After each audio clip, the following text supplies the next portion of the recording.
Okay. What are you suggesting? Chair, I'm suggesting that Ms. Middleton also does the report on the Marine Living Resources Fund. Okay. Let's do that. You see, why I know there's a lot of information, but this information is not new to all of us.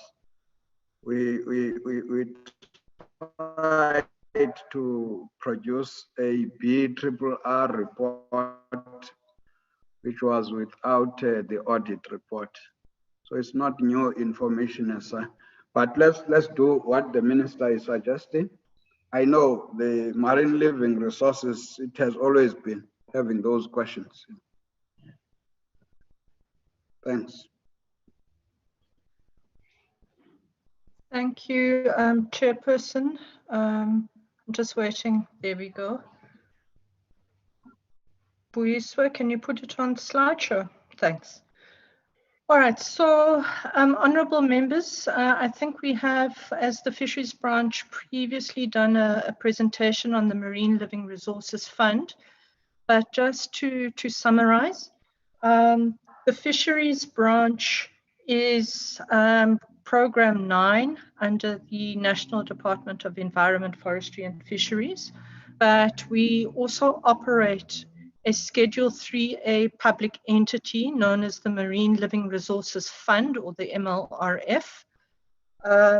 And as such, as a public entity, we require to table and report separately on the activities of the fund.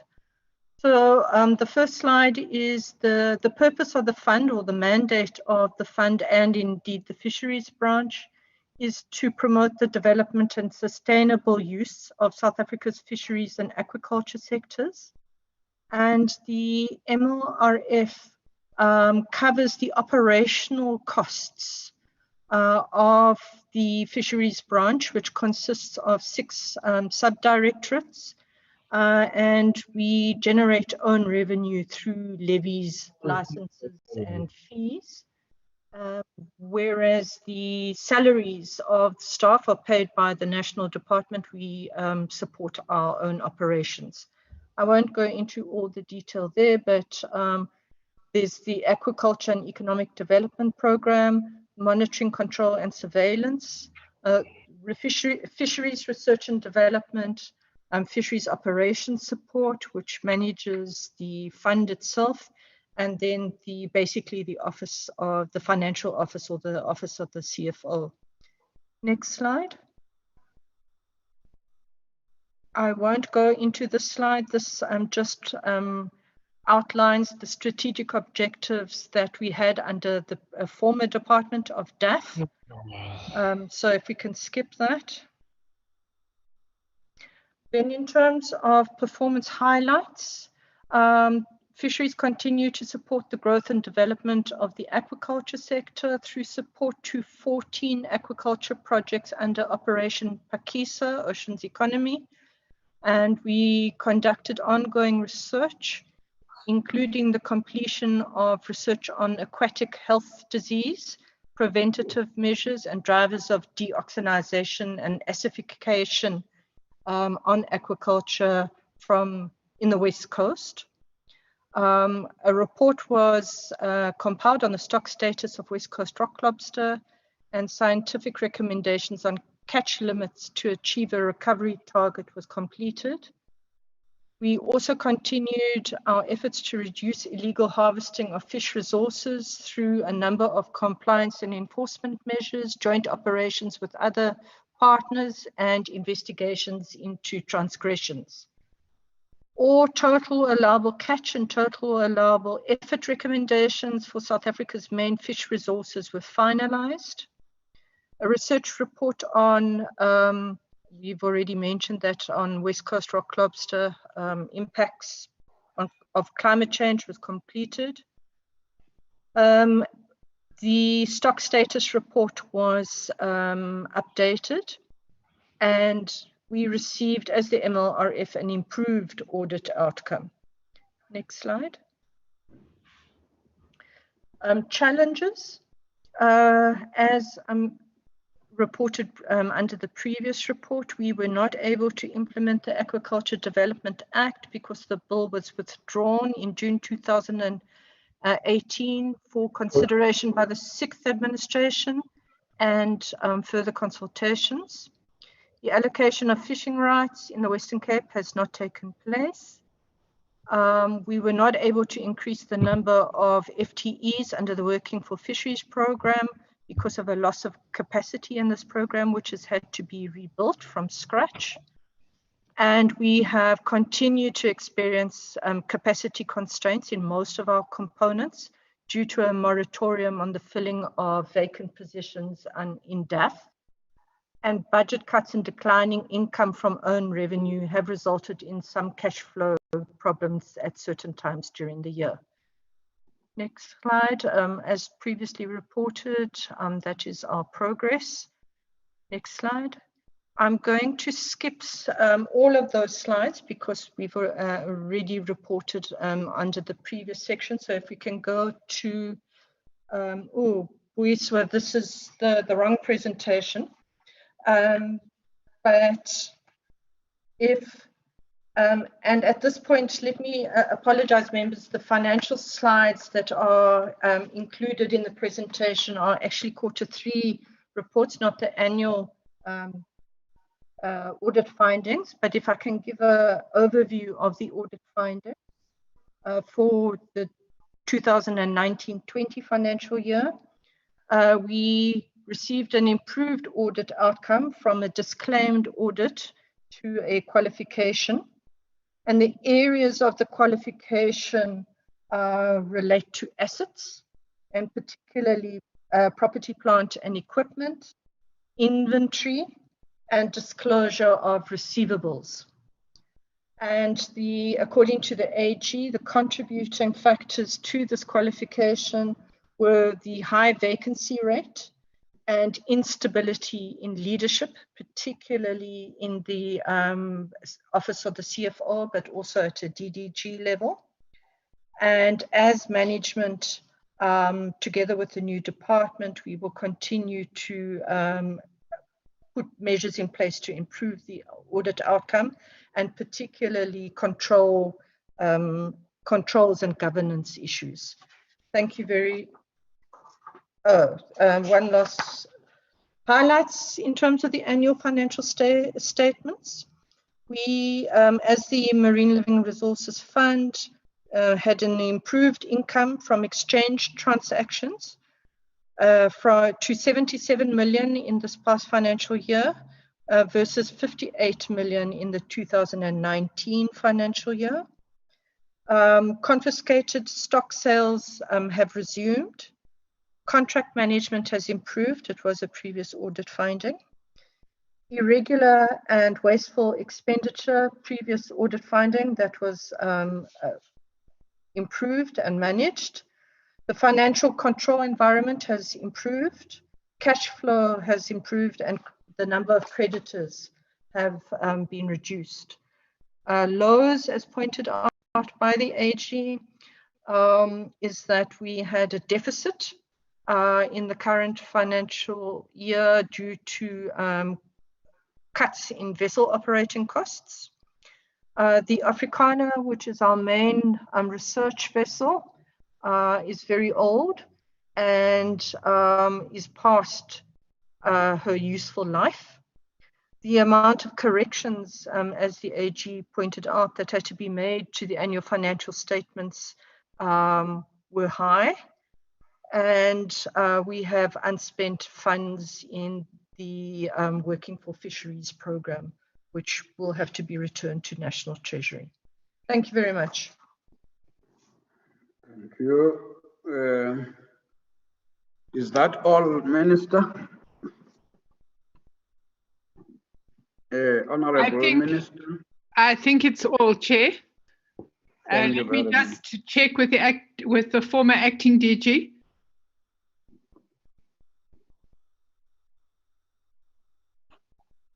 Yes, I think that concludes our presentations for today, Minister. Thank you very much.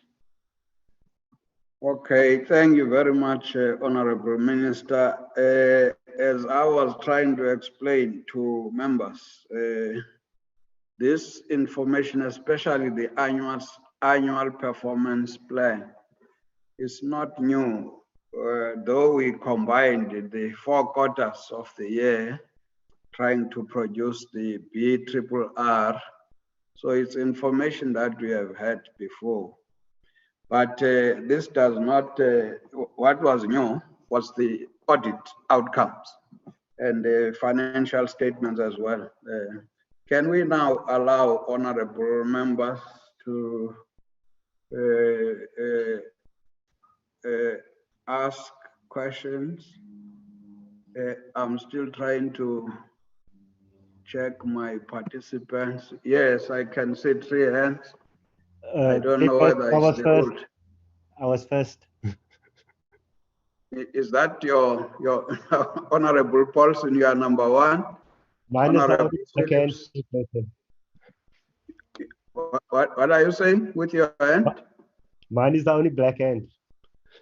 Oh, okay. I didn't look at it. Well, Honorable Phillips and Bryant and Honorable Mtunu. Can we have Honorable Phillips?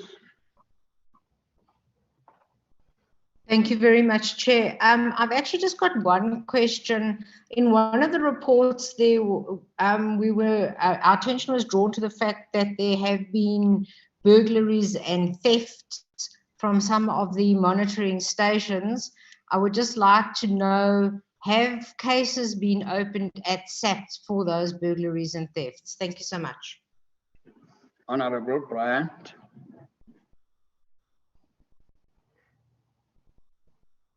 Thank you, Chairperson. Yeah, so just to go back to those initial reports, it was mentioned that there was no evidence of fraud or favoritism in a significant number of the investigations that were undertaken, around about 800 billion of irregular expenditure. I just want to find out if there was no fraud or favoritism found, what the reasons were, and in terms of the investigations, what the conclusions were in terms of that significant irregular spend. Then just in terms of certain items where the investigation showed that there was financial misconduct, how they go about reporting certain issues of financial misconduct to SAPS and others via a disciplinary process internally, because surely financial misconduct on that scale should have implications from a legal perspective, and so I'd just like to find out how they go about deciding which ones should be referred directly to SAPS and which ones should go through an internal disciplinary process. And then just regards to the membership of the BSC, the BEC, and the BAC, I do agree with the recommendation to segregate the membership of those committees so we don't have the same people sitting on the same committees. But surely there is enough reason to suggest that these committees be completely reconstituted.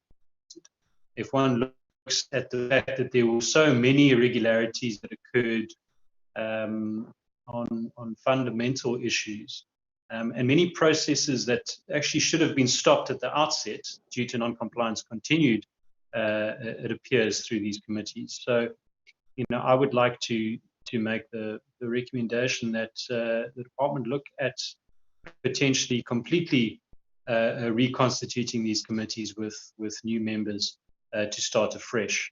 Thank you. Honorable Mtunu. Thank you, Chair. Thank you, Chair, and honorable greetings to the Honorable Minister and the Deputy Minister, and the honorable members, the officials. Firstly, let us welcome the new DG, Ms. Chabalala, and we hope that the new broom is going to sweep clean. Thank you so much. The first contribution, Honorable Chair, is from what the Auditor General was presenting to us, in particular in respect to the Marine Living Resources Fund. There are issues that I think maybe even the DG needs to take care of and monitor, because they really need the attention. And Honorable Minister, I think that entity really needs the attention of the department. There were areas where, in terms of the daily monthly controls, they were indicated that they are lacking, and also in terms of risk management. It's very important that, in particular, for them to, in terms of the internal controls, they improve that part. And I'm also worried about the unspent 160 million rands that has to go back to Treasury. It's not reflecting well, and also when we are so in need of the finances as the whole department. When the CFO was presenting on the tenders that were having challenges within the department, in most of the time he was referring to the action plan as SCM improvement. I would like to say, when it comes to SCM improvement, that we need to recommend that we need to check in terms of the skills, if the incumbents in the SCM units really have the necessary skills that we need. If needs be, a skills audit be done, so that we know that we are dealing with people who are really skills, and all the disciplinary actions be taken as presented. But the last thing is that normally when the disciplinary actions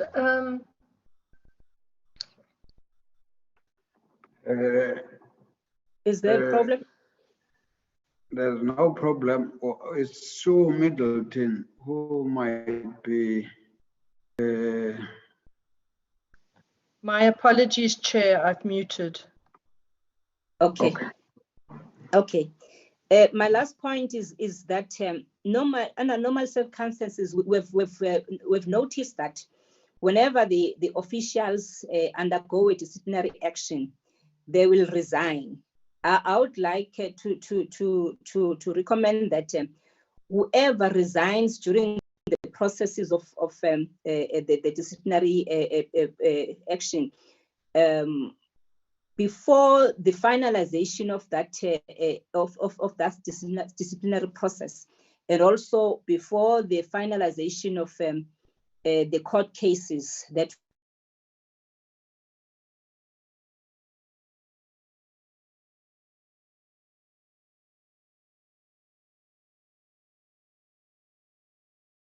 my third question, there were dates and dates and everything. How is it published so that every